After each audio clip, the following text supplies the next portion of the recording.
Dans l'actualité, la première dame de la République, Dominique Ouattara, a visité les enfants ex-siamois. Le développement durable en Côte d'Ivoire s'engage dans l'économie ivoirienne, et ce, à travers des initiatives pour l'amélioration du quotidien des planteurs et la certification de l'exploitation agricole, entre autres. On prendra l'envol pour Boaké où le don des Néhémies et de l'ONG Le Palais du Roi en faveur des veuves et des orphelins, une œuvre de partage pour apporter la joie et du bonheur.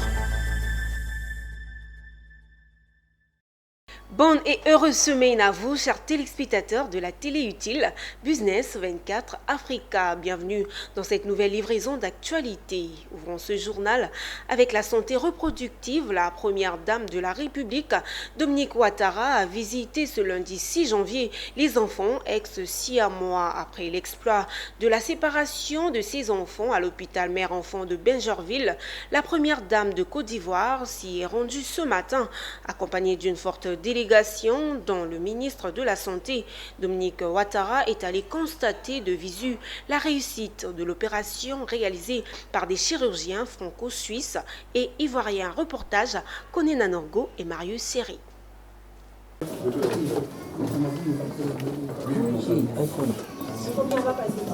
L'hôpital mère-enfant de Bingerville a marqué l'histoire avec la séparation réussie de deux jumelles siamoises, Marie et Grâce Dominique. Ce lundi 6 janvier 2025, la première dame de Côte d'Ivoire s'est rendue sur place pour constater de visu et féliciter les équipes médicales qui ont accompli cet exploit. C'est un grand jour pour moi parce que je viens de voir nos deux petites siamoises, Marie Dominique et Grâce Dominique. En plus, elles portent mon nom. Donc, vous pouvez imaginer la tendresse que je peux avoir pour elles, en plus de leurs problèmes de départ. Elles ont pu être séparées dans toutes les règles de l'art.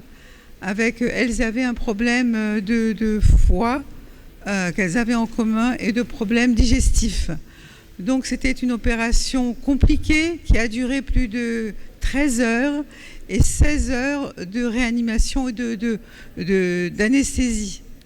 Donc vraiment, je suis très heureuse. J'ai été les voir tout à l'heure, elles sont toutes mignonnes. Elles m'ont fait des sourires, comme si rien ne s'était passé. L'opération réalisée sur place le 13 décembre 2024 a duré 16 heures et mobilisé des chirurgiens ivoiriens et français. Donc il y a un bilan précis qui a été mené pour voir comment ces jumelles étaient fusionnées, quels étaient les organes qui étaient en commun. On a transmis les informations au professeur Christophe Chardot, à l'hôpital Necker, et il a décidé, pour notre grand plaisir, de venir opérer ces patientes ici à l'hôpital mère-enfant. En général, c'est important de le préciser, la plupart du temps, les jumeaux ou jumelles siamoises sont transférés en France ou dans d'autres pays et sont opérés là-bas parce qu'il s'agit d'interventions très très très délicates et la complexité va varier en fonction des organes qui sont fusionnés. Une avancée majeure que le ministre de la Santé promet de capitaliser pour renforcer la formation médicale en Côte d'Ivoire. Et grâce à la coopération que nous avons vue, nous pensons que nos professionnels pourront vraiment assumer les charges qui sont les leurs, même dans des cas complexes comme ce que nous venons de découvrir. Cette prouesse de séparation des siamoises à l'hôpital mère-enfant de Bingerville illustre les progrès constants du système de santé ivoirien. Poursuivons cette édition avec l'ONG CCHPA, DDCI, entendez Café Cacao et VA Palmier à l'huile pour le développement durable en Côte d'Ivoire s'engage dans l'économie ivoirienne et ce, à travers des initiatives pour l'amélioration du quotidien des planteurs et la certification de l'exploitation agricole, entre autres, soutenue par la présidente de la Fondation pour la paix par le développement. L'ONG a procédé le week-end dernier au lancement officiel de ses activités devant partenaires et autorités traditionnelles dans la commune de La Palmeraie. Zénab Dosso et Tima Traoré nous informent. C'est officiel. L'ONG CCHPA DDCI est officiellement opérationnelle dans le secteur agricole. L'ONG CCHPA DDCI, entendez Café Cacao et VA Palmier à huile pour le développement durable en Côte d'Ivoire, a lancé ses activités dans la commune de La Palmeraie en présence des autorités traditionnelles et partenaires. Ces actions s'articulent autour de plusieurs axes, notamment la sensibilisation des planteurs à l'utilisation des meilleures pratiques agricoles et l'amélioration de leur quotidien, la certification de l'exploitation agricole et la diversification des cultures pour l'autosuffisance alimentaire. La mission que l'ONG s'est fixée, vraiment former les planteurs aux bonnes méthodes de l'agriculture pour protéger la nature, c'est vraiment important. Que le planteur bénéficie ou profite de ses productions, de ses produits agricoles. Il vend, il faut que son argent, ses ressources soit profitable. La mise en œuvre de ces actions repose sur l'appui stratégique de la présidente de la Fondation pour la paix par le développement, aux côtés de la présidente de l'ONG et de son équipe. En tant que dévancière de ma petite sœur, Madame Marie Diga, il se devait que je sois là, à ses côtés, pour l'aider justement à faire le lancement de son ONG où elle présente justement ses missions pour l'année 2025. Et aujourd'hui, nous devons faire appel en fait aux techniciens, aux investisseurs, parce que nous avons de très bons produits. Mais malheureusement, le côté de transformation n'existe pas encore réellement en Côte d'Ivoire. La cérémonie de lancement des activités de l'ONG a également été marquée par une remise de diplômes. Au-delà de l'agriculture, l'ONG CCHPA DDCI, Café Cacao EVA Palmier à Huile pour le développement durable, œuvre dans plusieurs autres secteurs comme l'éducation, l'autonomisation de la femme et des jeunes et favorise le développement des compétences. Début des activités, Yamoussoukro le 17 janvier 2025. Élection présidentielle, on en parle dans ce journal. C'est la saison des vœux. Le nouvel an oblige. Du côté de Sa Majesté Tifisier Roi David, le principal vœu en ce début d'année, c'est la paix autour des élections 2025. Pour y arriver, selon lui, c'est le combat à la loyale, projet contre projet, que le meilleur gagne. Afin d'éviter, souligne-t-il, les crises électorales et leurs corollaires de mort. Le secrétaire permanent du Forum des souverains et leaders traditionnels d'Afrique a dit ses espoirs le samedi dernier à son palais lors d'une cérémonie de présentation de vœux de Nouvel An. Issa Badini et Richard Akeke nous font le point. Tenu d'apparat, des marches majestueuses et le regard vertical, au palais de Buluni ce soir, le roi David, malgré le poids de la mission, est tout de même détendu. Et pour cause, les invités lui sont familiers. Des chefs notables et surtout les bureaux au grand complet de la mutuelle des cadres de Payopa, son village natal, venus présenter les vœux de Nouvel An à Sa Majesté. Non seulement il est le chef du village, la Majesté est le chef du village, et puis pour nous, on dépend de lui. Parce que la mutuelle est une organisation de développement. Et on ne peut pas développer le village sans lui. Lorsqu'on se réunit pour prendre des décisions, il faudrait qu'on lui présente. Parce qu'il a un mot à dire aussi également. Il fallait qu'on vienne de façon officielle lui présenter cela. C'est pourquoi nous sommes là. Vous voyez, nous venons de commencer le nouvel an. Nous sommes venus précisément de présenter nos vœux au roi d'Afrique, Tifisier Jean Gervais. Je souhaite l'homme vie au roi. À une cérémonie de ce genre, chacun y va de son vœu. Pour le roi, c'est la paix. Pour le monde, l'Afrique et singulièrement la Côte d'Ivoire en cette année électorale. Et selon lui, le jeu doit être projet contre projet et rien d'autre. Si le peuple que tu considères, le peuple lequel tu veux devenir président, ce peuple-là n'est pas en paix, mais comment tu vas gérer quoi? Donc je plaide auprès d'eux de prendre un verre d'eau et de vraiment savoir que nous avons besoin de la paix en Côte d'Ivoire. Nous avons besoin qu'ils s'entendent. Nous avons besoin qu'ils soient ensemble. C'est les projets qui doivent les diviser, mais ce n'est pas la Côte d'Ivoire qui les divise. Chacun a son projet, chacun vient et dit non, moi je vais construire un immeuble à côté du palais du roi de Liburni, parce que de mon immeuble, je vais regarder dans sa cour. C'est son projet. Tifisier a aussi insisté à cette occasion sur le dialogue intra-africain pour gérer les tensions, faisant allusion aux relations tendues entre voisins dans la sous-région ouest africaine. Pour cela, dit-il, les garants de la tradition doivent être impliqués au plus haut point. Dans un élan de générosité qui fait chaud au cœur, l'ONG Lannion a apporté bonheur et sourire à plus de 200 enfants à Maféré. Une distribution de cadeaux festifs avec le soutien des partenaires engagés à transformer ce moment en une célébration mémorable.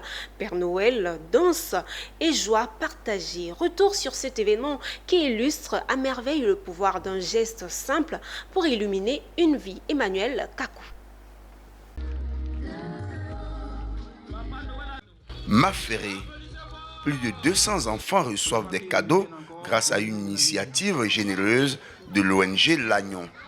Ces enfants ont reçu des jouets adaptés à leur âge, apportant joie et bonheur en cette période festive. L'ONG, fidèle à son engagement en faveur du bien-être des femmes et des enfants, agit depuis plusieurs années sous un slogan évocateur « Un enfant, un sourire ». On est en fin d'année et les enfants ont besoin de joie. Nous choisissons les enfants orphelins et les enfants monoparentaux. Ils vont voir les voisins qui ont des cadeaux. Les parents n'ont pas le moyen d'acheter, soit le parent ne vit pas, ou bien n'ont pas les moyens de donner un cadeau et de donner la joie aux enfants.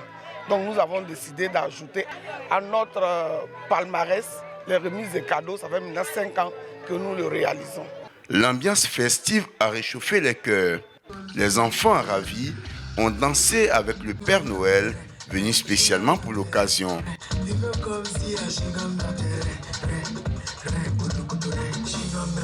J'ai reçu le cadeau, je suis très contente. Je suis très contente du cadeau. Pour réaliser cette œuvre de charité, l'ONG a pu compter sur le soutien précieux d'un parrain, Moussa Compaoré, natif de Maféré. Il a souligné l'importance de donner le sourire à un enfant à travers un geste aussi simple qu'un cadeau. Nous avons décidé d'accompagner l'initiative parce que c'est une initiative très noble. Tout ce qui touche à la question de l'enfance, des aspects humains que Madame la Présidente se bat depuis des années pour promouvoir dans notre pays. Je n'ai pas du tout hésité parce que nous sommes tous concernés par tout ce qui concerne l'épanouissement des enfants. La cérémonie s'est déroulée en présence des représentants du maire de Maféré et du président du conseil régional du Sud Komoué, Dr Eugène Akaolé. Faire un geste à un enfant, c'est adresser un mot à l'endroit de notre Seigneur Jésus-Christ. Car les enfants sont amour. Donc je voudrais sincèrement, au nom de Monsieur le Président, vous dire vraiment un grand merci.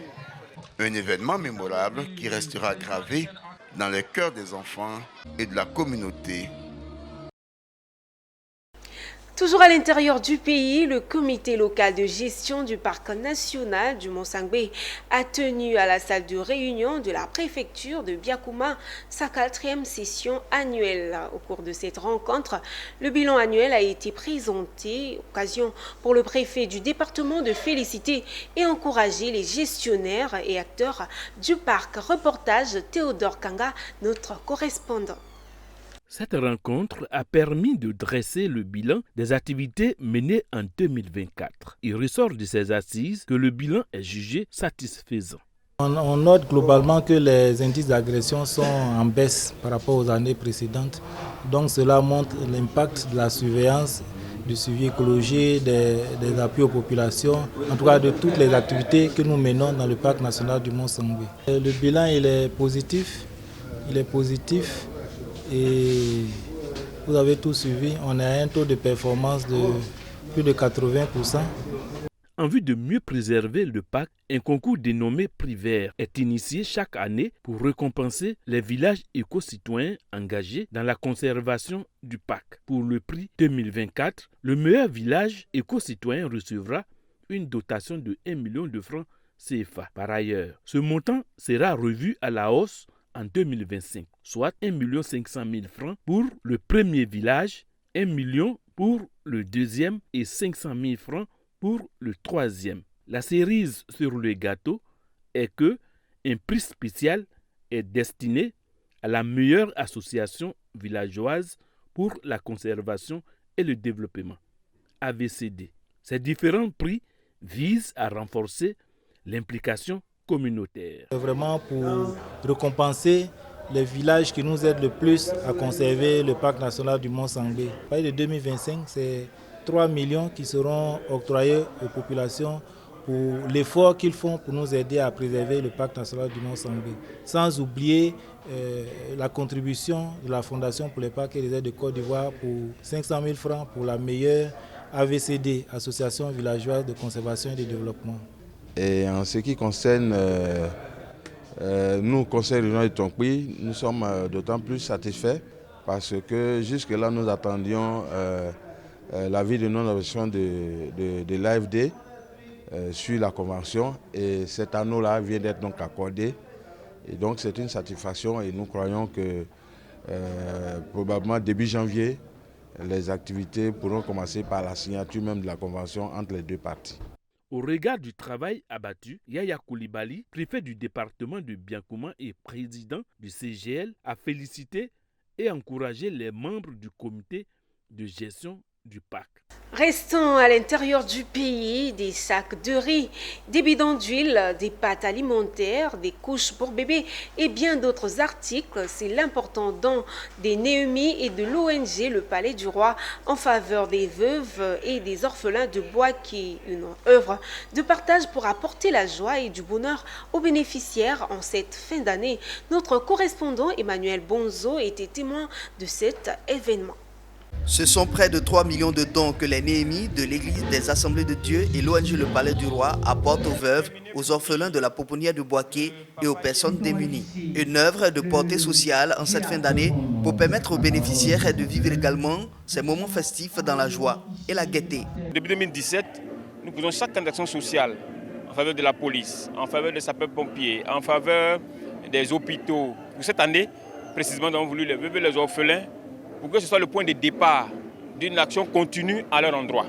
De sorte que, comme pour cette année, ils puissent également se réjouir avec toute la population. C'est un sentiment de joie qui nous anime et un sentiment de reconnaissance envers l'Église de l'Assemblée de Dieu de Côte d'Ivoire en général, mais en particulier le groupe à caractère social, les Néhémies. J'ai reçu 2 sacs de riz de 5 kg avec un complet de pain. J'aimerais remercier toutes les personnes qui ont contribué à ça. Je dis vraiment merci à Dieu pour tout ce qu'il a fait pour moi. Ce sont des sacs de riz, des bidons d'huile, des pâtes alimentaires, des couches pour bébés et bien d'autres articles qui ont été remis aux bénéficiaires. Une œuvre devenue une réalité grâce à l'appui et au soutien de généreux donateurs sensibles à la cause des veuves, des orphelins et des personnes dans le besoin. Pour ma part, j'ai accepté de venir pour être la marraine à cause de la parole de Dieu qui dit que la religion pure, c'est d'aider les veuves et les orphelins. En faveur des bénéficiaires, les Néhémies et l'ONG Le Palais du Roi entendent faire de cette journée sociale une institution pour continuer de manifester tout l'amour et la joie de partager du bonheur autour de soi.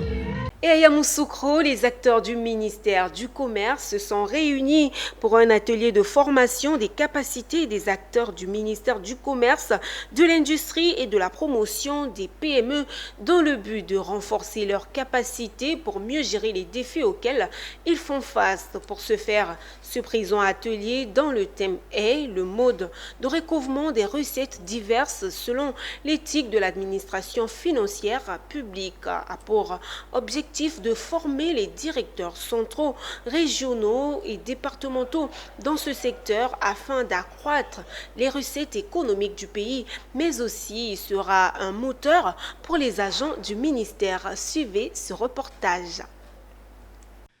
Le mode de recouvrement des recettes diverses selon l'éthique de l'administration financière publique, tel est le thème qui a réuni les directeurs centraux, régionaux et départementaux dans la capitale politique de la Côte d'Ivoire. Cet atelier s'inscrit dans le cadre des missions du ministre Souleymane Diarra Souba qui souhaite améliorer les conditions de travail de ses agents. C'est dans cet esprit que ce présent atelier se veut important car il permettra d'accroître leurs connaissances et apporter des outils nécessaires dans l'exercice de leurs fonctions. Cette rencontre, qui est la première, on peut le dire, implique toutes les structures, depuis le cabinet, toutes les structures, j'insiste, qui peuvent nous aider à parfaire notre activité de contrôle, à améliorer nos recettes et surtout à nous inscrire dans une dynamique qui est la dynamique de l'unicité des caisses de l'État. C'est pourquoi je tenais leur dire merci pour leur disponibilité. Dans le thème, le mode de recouvrement des recettes diverses selon l'éthique de l'administration financière est d'une pertinence indéniable et d'un intérêt fondamental pour notre pays. Au sorti de cet atelier, il s'agira pour ces acteurs d'être capables d'assurer une meilleure traçabilité des recettes de services, de sécuriser les agents de terrain face aux opérateurs économiques et surtout d'optimiser le recouvrement des recettes diverses existantes. C'est par ici que prend fin cette édition. Merci pour votre attention soutenue. On se retrouve prochainement. Au revoir.